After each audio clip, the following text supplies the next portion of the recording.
सृष्टि की रचना हो रही थी।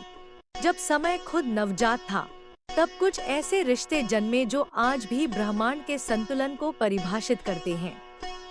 ये कथा है गरुड़ और अरुण की। प्राचीन काल की बात है, जब धरा पर सृष्टि की निरंतरता को बनाए रखने के लिए देवताओं और ऋषियों ने तपस्या का मार्ग चुना।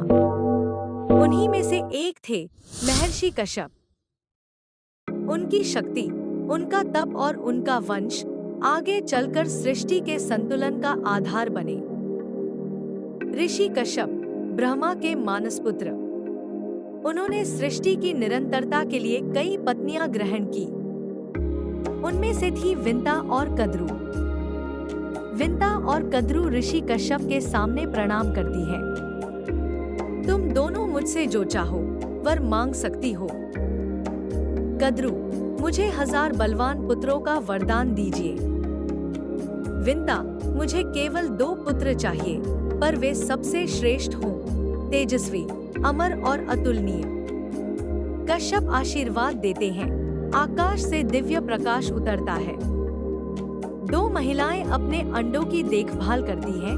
कद्रू के 1000 अंडे, विंता के 2। जब समय बीतता गया, कद्रू के अंडों से 1000 नागपुत्र जन्मे, लेकिन विंता के अंडों में हलचल नहीं हुई। धैर्य की परीक्षा कठिन थी।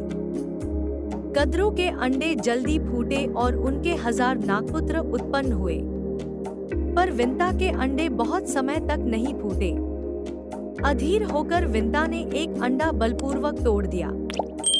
अरुणी का जन्म, पहला पुत्र।